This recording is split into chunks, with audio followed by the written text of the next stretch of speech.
નમસ્કાર વિદ્યાર્થી મિત્રો, જય ગુરુદેવ। છેલ્લા લેક્ચરની અંદર આપણે વિસ્થાપન અને દ્વિવિસ્થાપન પ્રક્રિયાની ચર્ચા પૂર્ણ કરેલી। આજના લેક્ચરમાં એક નવી પ્રક્રિયાનો અભ્યાસ કરશું કે જે આમ તો તમે ધોરણ 9ની અંદર અભ્યાસ કરી ચૂક્યા છો અને નીચેના ધોરણની અંદર પણ થોડુંક આવી ગયેલું છે, જેનું નામ છે ઓક્સિડેશન રિડક્શન પ્રક્રિયા। તો ઓક્સિડેશન રિડક્શન પ્રક્રિયા એટલે શું તે સમજવા માટે સૌપ્રથમ એક પ્રવૃત્તિનો અભ્યાસ કરીએ અને તેના આધારે ઉદાહરણ જોઈ અને તેના આધારે ઓક્સિડેશન રિડક્શન પ્રક્રિયાની વ્યાખ્યાની ચર્ચા કરીશું। તો સૌપ્રથમ પ્રવૃત્તિમાં શું કરવાનું છે? તો એક ચાઈના ડીશ લેવાની છે, એટલે કે રકાબી આકારનું પાત્ર કે જેની અંદર અંદાજે 1 ગ્રામ જેટલો કોપરનો ભૂકો લેવાનો છે અને 1 ગ્રામ જેટલો કોપરનો ભૂકો લીધેલી ચાઇના ડીશને બર્નરની જ્યોત ઉપર ગરમ કરવાનું છે। શું થાય છે તે અવલોકન કરીને આપણે કહેવાનું છે। તો જ્યારે કોપરના ભૂકાથી ભરેલી ચાઇના ડીશને બર્નરની જ્યોત ઉપર ગરમ કરવામાં આવે તો ત્યારે કોપરના ભૂકાની ઉપર કાળા રંગનું આવરણ જમા થાય છે, જેનું નામ છે કોપર ઓક્સાઇડ। તો કોપરના ભૂકાને ગરમ કરતા તેના પર કાળા રંગનું આવરણ શેનું બને છે તેની વાત કરીએ। તો કોપરના ભૂકાને આપણે બર્નર ઉપર ગરમ કરીએ છીએ તો ત્યારે કોપરનો ભૂકો હવામાં રહેલા ઓક્સિજન વાયુ સાથે જોડાય છે અને તેમાંથી કોપર ઓક્સાઇડ નામનો પદાર્થ બનાવે છે કે જેનો રંગ છે કાળો। તેથી કથાઈ રંગના કોપરને ગરમ કરવાથી તેના ઉપર કાળા રંગનું આવરણ જમા થશે।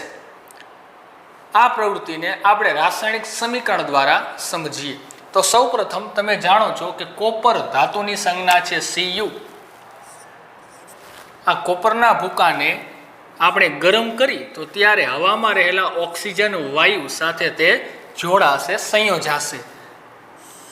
આ પ્રક્રિયા ઉષ્મા એટલે કે ગરમીની હાજરીમાં થાય છે, એટલે કે કોપરના ભૂકાને આપણે ગરમ કરીએ છીએ ત્યારે ઓક્સિજન વાયુ કોપર સાથે જોડાશે અને તેમાંથી કોપર ઓક્સાઇડ નામનો પદાર્થ બને છે, જેનું સૂત્ર છે CuO।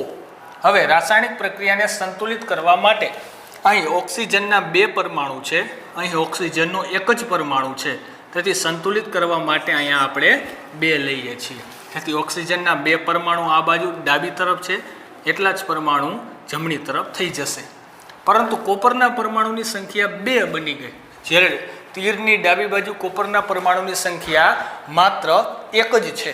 તો કોપરના પરમાણુની સંખ્યા સરખી કરવા માટે જમણી બાજુ 2 કોપર છે તો ડાબી તરફ પણ 2 કોપર કરવા માટે આગળ 2 લેશું। તો અહીં કોપરને ઓક્સિજનની હાજરીમાં ગરમ કરીએ તો ત્યારે તેમાંથી કોપર ઓક્સાઇડ બને છે કે જેનો રંગ છે કાળો, એટલે કે કાળા રંગનું આવરણ જે કોપર ઉપર જોવા મળે છે તે છે કોપર ઓક્સાઇડનું। હવે આ પ્રક્રિયા દરમિયાન કોપર ઓક્સાઇડ બને છે। આ બનતો કોપર ઓક્સાઇડ ગરમ હોય ત્યારે તેના ઉપરથી જો હાઇડ્રોજન વાયુ પસાર કરવામાં આવે તો શું થશે? એટલે કે ગરમા ગરમ કોપર ઓક્સાઇડ પરથી હાઇડ્રોજન વાયુ પસાર કરી છે તો હાઇડ્રોજન વાયુનું સૂત્ર થાય H2। અહીં નિપજ તરીકે કોપર ઓક્સાઇડ બનેલો છે જે કાળા રંગનો છે, તે ગરમ હોય ત્યારે તેના ઉપરથી હાઇડ્રોજન વાયુ પસાર કરશું તો હાઇડ્રોજન વાયુ કોપર ઓક્સાઇડ સાથે પ્રક્રિયા કરશે। આ પ્રક્રિયા પણ ઉષ્માની હાજરીમાં થાય છે, કારણ કે ગરમ કરેલા કોપર ઓક્સાઇડની પ્રક્રિયા આપણે હાઇડ્રોજન વાયુ સાથે કરીએ છીએ। તો શું બનશે? તો કોપર ઓક્સાઇડની અંદર એક ઓક્સિજનનો પરમાણુ છે, તે રાસાયણિક પ્રક્રિયા દરમિયાન હાઇડ્રોજન સાથે જોડાઈ જશે। તો અહીં H2 હતા અને એક ઓક્સિજન પરમાણુ જોડાઈ ગયો તો તેમાંથી બનશે H2O, એટલે કે એક નિપજ તરીકે બનેલું છે H2O।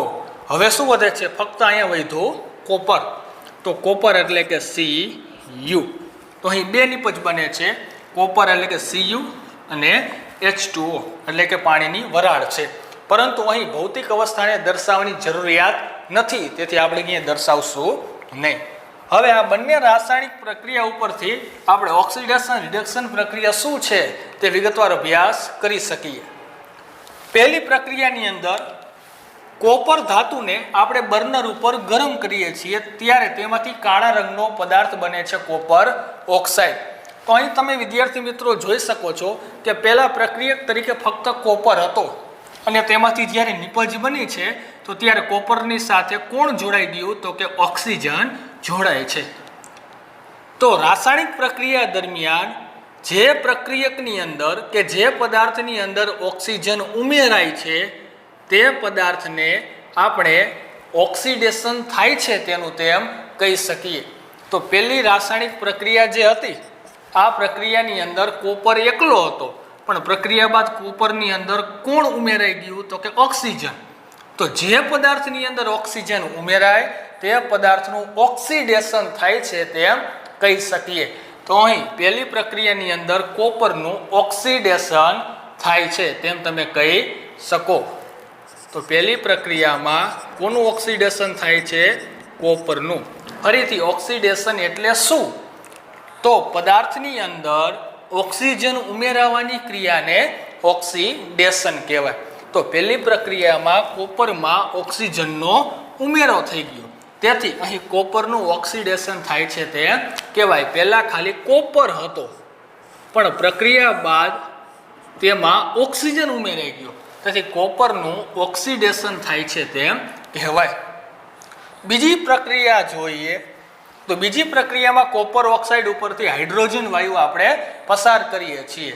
તો ત્યારે શું થાય છે તો ત્યારે કોપર ઓક્સાઇડ પહેલા હતો પણ પ્રક્રિયા બાદ તેમાંથી માત્ર કોપર વધે છે એટલે કે ઓક્સિજન દૂર થાય છે. ઓક્સિજન શું થાય છે દૂર થાય છે.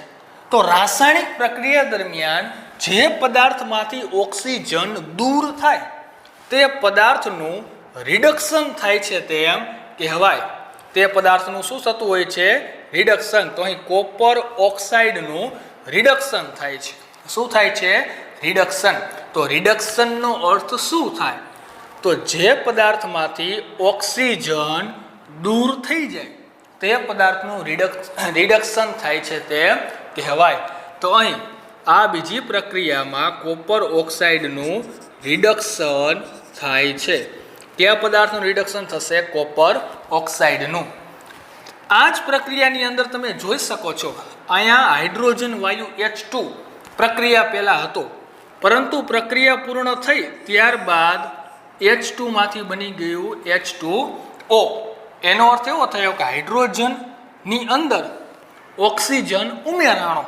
તો અગાઉ ચર્ચા કરી કે જે પદાર્થમાં ઓક્સિજન ઉમેરાય તે પદાર્થનું ઓક્સિડેશન થાય છે તેમ કહેવાય. તો આ જ રાસાયણિક પ્રક્રિયાની અંદર હાઇડ્રોજન વાયુનું ઓક્સિડેશન થાય છે. હાઇડ્રોજન વાયુનું શું થશે ઓક્સિડેશન. તો બીજી રાસાયણિક પ્રક્રિયામાં ઓક્સિડેશન અને રિડક્શન બંને ઘટનાઓ બને છે. જ્યારે પહેલી રાસાયણિક પ્રક્રિયામાં ફક્ત કોપરમાં ઓક્સિજન ઉમેરાય છે એટલે કે પહેલી રાસાયણિક પ્રક્રિયામાં માત્ર ઓક્સિડેશનની જ ક્રિયા થાય છે. તો હવે તમને ખ્યાલ આવી ગયો હશે કે ઓક્સિડેશન કેને કહેવાય અને રિડક્શન કેને કહેવાય. ફરીથી જે પદાર્થની અંદર ઓક્સિજનનો ઉમેરો થતો હોય તે પદાર્થનું ઓક્સિડેશન થાય છે તેમ કહેવાય. એ જ રીતે જે પદાર્થની અંદરથી ઓક્સિજન દૂર થતો હોય તે પદાર્થનું રિડક્શન થાય છે તેમ કહેવાય. તો આમ જે રાસાયણિક પ્રક્રિયા દરમિયાન ઓક્સિજન ઉમેરાતો હોય તેવી રાસાયણિક પ્રક્રિયાને ઓક્સિડેશન પ્રક્રિયા અને જે રાસાયણિક પ્રક્રિયા દરમિયાન ઓક્સિજન દૂર થતો હોય તેવી રાસાયણિક પ્રક્રિયાને રિડક્શન પ્રક્રિયા કહેવાય. પરંતુ જ્યારે ઓક્સિડેશન અને રિડક્શન બંને પ્રક્રિયાઓ એકી સાથે થતી હોય તો ત્યારે એવી પ્રક્રિયાને રેડોક્સ પ્રક્રિયા તરીકે ઓળખવામાં આવે છે. તો આપણે જે બીજું ઉદાહરણ લીધું છે આ બીજું ઉદાહરણ રેડોક્સ પ્રક્રિયાનું ઉદાહરણ છે. કેવી પ્રક્રિયાનું ઉદાહરણ છે રેડોક્સ પ્રક્રિયા. એટલે કે આ પ્રક્રિયા દરમિયાન ઓક્સિડેશન પણ થાય છે અને રિડક્શન પણ થાય છે.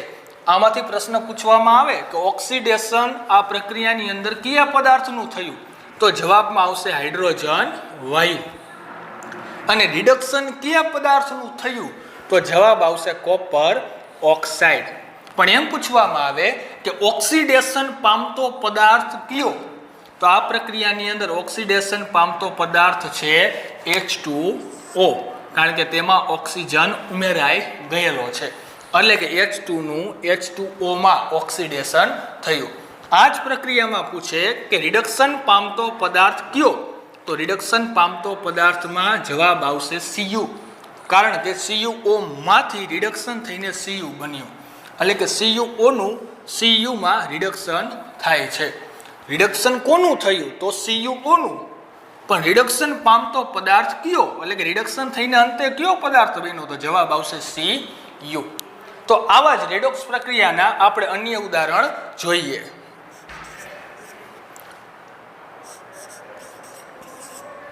ઝીંક ઓક્સાઇડની પ્રક્રિયા જ્યારે કાર્બન સાથે કરવામાં આવે તો ત્યારે શું થાય છે? અગાઉ આપણે તૈયાર કરેલા સૂત્રની અંદર ઝીંક ઓક્સાઇડનું સૂત્ર આવી ગયેલું છે, જે છે ZnO, અને કાર્બનનું સૂત્ર થશે C. તો ઝીંક ઓક્સાઇડની પ્રક્રિયા કાર્બન સાથે કરો તો ત્યારે અહીંયાથી બે ભાગ પડશે અને ઓક્સિજન છે તે કાર્બન સાથે જોડાઈ જશે, જેથી C ની અંદર O ઉમેરાય તો બનશે CO. CO નું નામ તમે જાણો છો, કાર્બન મોનોક્સાઇડ વાયુ. તે જ રીતે હવે આમાંથી વધે છે શું, તો ફક્ત Zn, એટલે કે ઝીંક વધ્યું. ઝીંક છે તે ધાતુ છે, જેની સંજ્ઞા થશે Zn. હવે આ રાસાયણિક પ્રક્રિયા પણ રેડોક્સ પ્રક્રિયાનું ઉદાહરણ છે. કઈ રીતે, તો આમાં તમે સરળતાથી જોઈ શકો છો કે શરૂઆતમાં પ્રક્રિયક તરીકે ZnO એટલે કે ઝીંક ઓક્સાઇડ હતો, અને પ્રક્રિયા પૂર્ણ થઈ ત્યારબાદ ઝીંક ઓક્સાઇડમાંથી ફક્ત બની જાય છે Zn, એટલે કે અહીંયા ઓક્સિજન હતો અને પ્રક્રિયા બાદ ઓક્સિજન શું થાય છે, દૂર થાય છે. તો જે પ્રક્રિયામાં ઓક્સિજન દૂર થાય તે પ્રક્રિયાને આપણે શું કહીએ છીએ, રિડક્શન પ્રક્રિયા. તો અહીં ઝીંક ઓક્સાઇડ છે તેનું રિડક્શન થાય છે અને તેમાંથી ઝીંક ધાતુ બને છે.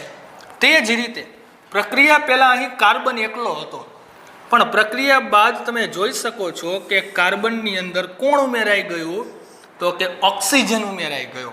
તો જે પ્રક્રિયા દરમિયાન ઓક્સિજન ઉમેરાતો હોય તેવી પ્રક્રિયાને આપણે શું કહીએ છીએ, ઓક્સિડેશન પ્રક્રિયા. તો અહીં કાર્બનનું ઓક્સિડેશન થાય છે અને તેમાંથી બને છે કાર્બન મોનોક્સાઇડ વાયુ. તો અહીં આ પ્રક્રિયામાં ઓક્સિડેશન અને રિડક્શન બંને પ્રક્રિયાઓ એકી સાથે થતી હોવાથી આ પ્રક્રિયાને રેડોક્સ પ્રક્રિયા તરીકે ઓળખવામાં આવે છે. આવા અન્ય ઉદાહરણ પણ આપણે લઈ શકીએ. વધુ એક ઉદાહરણ લઈએ. મેંગેનીઝ ડાયોક્સાઇડ કે જેનું સૂત્ર છે MnO2. આ મેંગેનીઝ ડાયોક્સાઇડની પ્રક્રિયા હાઇડ્રોજન ક્લોરાઇડ વાયુ સાથે HCl સાથે કરીએ તો એમાંથી શું બને તેની વાત કરીએ છીએ. હવે અહીં પ્રક્રિયાને સંતુલિત કરવા માટે અગાઉથી હું 4 લઉં છું. જે આપણે સંતુલિત કરવાની રીત હતી તે રીતથી જ આપણે આ પ્રક્રિયાને સંતુલિત કરી શકીએ છીએ. હવે મેંગેનીઝ ડાયોક્સાઇડ અને HCl એટલે હાઇડ્રોજન ક્લોરાઇડ વાયુ આ બંને વચ્ચેની પ્રક્રિયાથી શું બને છે તેની વાત કરીએ. અહીં સરળતા ખાતર 2 ભાગ પાડું છું, જેથી તમે પ્રક્રિયાને સરળતાથી યાદ રાખી શકો. અહીં મેંગેનીઝ છે તે હંમેશા ધનાયન તરીકે હોય છે, ધાતુ છે, તેથી તેના ઉપરનો વીજભાર આવશે +4. ઓક્સિજન છે તે અધાતુ તત્વ છે અને તે ઋણાયન સ્વરૂપમાં હાજર છે, તેના ઉપરનો વીજભાર છે -2. હાઇડ્રોજન છે અધાતુ છે પરંતુ તે ધન વીજભારિત હોય છે, અને ક્લોરીન છે તે ઋણ વીજભાર ધરાવે છે. હવે તમે જાણો છો કે એકનો ધન આયન બીજાના ઋણાયન સાથે જોડાશે, એટલે કે આ મેંગેનીઝ છે તેની સાથે ક્લોરીન જોડાશે. એકનો ધન આયન બીજાના ઋણાયન સાથે જોડાય, એટલે કે મેંગેનીઝ સાથે જોડાશે ક્લોરીન, પણ ક્લોરીનના 4 પરમાણુ છે તેમાંથી માત્ર 2 જ પરમાણુ જોડાશે, 4 નહીં. આ જે પદાર્થ બને છે તેનું નામ છે મેંગેનીઝ ક્લોરાઇડ. હવે શું વધે છે તેની વાત કરીએ તો ઓક્સિજનના 2 પરમાણુ છે જે ઋણ વીજભારિત છે, તો તે ધન વીજભારવાળા હાઇડ્રોજન સાથે જોડાશે. તો હાઇડ્રોજનની સંખ્યા છે 4. 4 હાઇડ્રોજનને આપણે આ રીતે લખી શકીએ 2H2O, એટલે કે 4 હાઇડ્રોજન પણ આવી ગયા, 2 દુને 4, અને 2 ઓક્સિજન પણ આવી ગયા, આ 2 ઓક્સિજન પ્લસ હવે શું વધ્યું, તો 4 ક્લોરીનમાંથી 2 ક્લોરીનનો ઉપયોગ થઈ ગયો, 2 ક્લોરીન વધે છે, તો 2 ક્લોરીનને આપણે Cl2 વડે દર્શાવી શકીએ. Cl2 એટલે કે ક્લોરીન વાયુ છે. હવે આ રાસાયણિક પ્રક્રિયા પણ રેડોક્સ પ્રક્રિયાનું ઉદાહરણ છે. કઈ રીતે? તો વિચાર કરો કે આમાં ક્યાં ઓક્સિડેશન થાય છે, ક્યાં રિડક્શન થાય છે. એટલે કે કેનું ઓક્સિડેશન થાય છે, કેનું રિડક્શન થાય છે, તેના આધારે આપણે રેડોક્સ પ્રક્રિયા છે તેમ આપણે કહી શકીએ છીએ. તો તમે સરળતાથી જોઈ શકો છો, પ્રક્રિયા પહેલા મેંગેનીઝ ડાયોક્સાઇડ એટલે કે MnO2 ની અંદર ઓક્સિજન છે, પણ પ્રક્રિયા થાય છે અને તેમાંથી નિપજ બને તો ત્યારે મેંગેનીઝની સાથે ઓક્સિજનના જે 2 પરમાણુ હતા એ દૂર થઈ જાય છે, ત્યાં છે નહીં. તો ઓક્સિજન દૂર થાય છે. આ પ્રક્રિયાને આપણે જાણીએ છીએ શું કહીએ છીએ? રિડક્શન તરીકે ઓળખીએ છીએ. આ જ રીતે બીજો પ્રક્રિયક છે HCl, હાઇડ્રોજન ક્લોરાઇડ. તો અહીં હાઇડ્રોજન ક્લોરાઇડ છે, હાઇડ્રોજન ક્લોરાઇડમાંથી અંતે બને છે ક્લોરીન એટલે કે Cl2. તેની અંદર 4 હાઇડ્રોજનના પરમાણુ હતા, પણ અહીં એકય હાઇડ્રોજન છે નહીં, માત્ર વધે છે ક્લોરીન. તો HCl માંથી બને છે Cl2. તો HCl માંથી બને Cl2 એટલે કે હાઇડ્રોજન દૂર થાય છે. યાદ રાખો, હાઇડ્રોજન દૂર થવાની જે પ્રક્રિયા છે તેને પણ ઓક્સિડેશન પ્રક્રિયા તરીકે ઓળખવામાં આવે છે. ઓક્સિજન ઉમેરાવાની પ્રક્રિયાને જેમ આપણે ઓક્સિડેશન પ્રક્રિયા કહી છે, તે જ રીતે જે પ્રક્રિયામાંથી હાઇડ્રોજન દૂર થતો હોય તે પ્રક્રિયાને પણ શું કહેવાય? ઓક્સિડેશન પ્રક્રિયા કહી શકાય.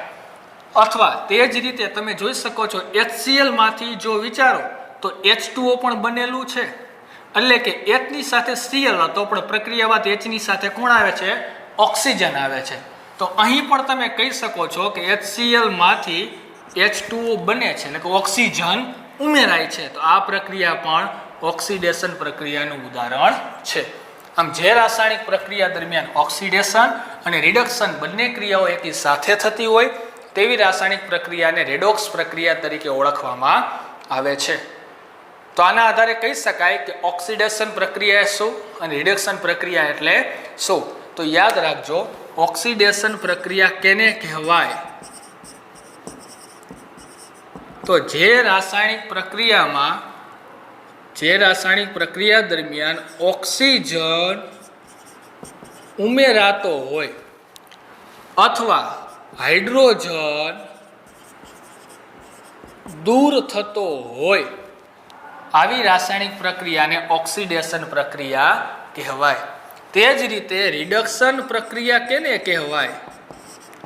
તો આનાથી વિરુદ્ધ, જે રાસાયણિક પ્રક્રિયા દરમિયાન ઓક્સિજન દૂર થતો હોય અથવા તો હાઇડ્રોજન ઉમેરાતો હોય, આવી રાસાયણિક પ્રક્રિયાને રિડક્શન પ્રક્રિયા કહેવાય. અને જો આ બંને પ્રક્રિયાઓ એકી સાથે થતી હોય તો આવી રાસાયણિક પ્રક્રિયાને આપણે કહીએ છીએ રેડોક્સ પ્રક્રિયા. આવી પ્રક્રિયાને કહેવાય રેડોક્સ પ્રક્રિયા. ચેપ્ટરની શરૂઆતમાં પ્રવૃત્તિ 1.1 ની અંદર જે પ્રક્રિયા થતી હતી એ પ્રક્રિયા ઓક્સિડેશન પ્રક્રિયાનું ઉદાહરણ હતું. તે પ્રવૃત્તિની અંદર આપણે જોયું કે મેગ્નેશિયમની પટ્ટીને બર્નરની જ્યોત ઉપર આપણે સળગાવીએ છીએ તો ત્યારે સફેદ રંગની ઝઘારા મારતી જ્યોતથી સળગે છે. તો તેમાંથી મેગ્નેશિયમ ઓક્સાઇડ નામનો સફેદ રંગનો પાવડર બને છે. તો તે રાસાયણિક પ્રક્રિયા ઓક્સિડેશન પ્રક્રિયાનું ઉદાહરણ હતું. તેને એક વખત જોઈ લઈએ. તેમાં આપણે મેગ્નેશિયમની પટ્ટી એટલે કે Mg ને બર્નરની જ્યોત ઉપર ગરમ કરી છે એટલે કે સળગાવી છે. તો સળગવાની પ્રક્રિયા ઓક્સિજન વાયુની હાજરીમાં થતી હોય છે અને ત્યારે તેમાંથી જોયું કે બનતું હતું મેગ્નેશિયમ ઓક્સાઇડ કે જેનું સૂત્ર છે MgO. આ પ્રક્રિયાને સંતુલિત કરવા માટે અગાઉ આપણે જોઈ ગયા છીએ તે રીતે અહીં 2 લઉં છું. તો આ પ્રક્રિયામાં જોઈ શકો શરૂઆતમાં ફક્ત Mg એટલે કે મેગ્નેશિયમ ધાતુ એક જ હતી, પણ પ્રક્રિયા બાદ Mg ની અંદર કોણ ઉમેરાય છે? તો કે ઓક્સિજન ઉમેરાય છે. તો આ પ્રક્રિયામાં મેગ્નેશિયમ છે, આ મેગ્નેશિયમનું ઓક્સિડેશન થાય છે તેમ કહેવાય અને તેમાંથી બને છે મેગ્નેશિયમ ઓક્સાઇડ. તો આ પ્રક્રિયા ઓક્સિડેશન પ્રક્રિયા છે. આ પ્રક્રિયાને ઓક્સિડેશન પ્રક્રિયા તરીકે ઓળખવામાં આવે છે। તો આ રીતે તમે અન્ય સમીકરણો લઈને ઓક્સિડેશન અને રિડક્શન પ્રક્રિયા છે તેના ઉદાહરણો સમજી શકો છો અને રેડોક્સ પ્રક્રિયાને પણ આ રીતે સમજી શકો છો। અસ્તુ, જય ગુરુદેવ।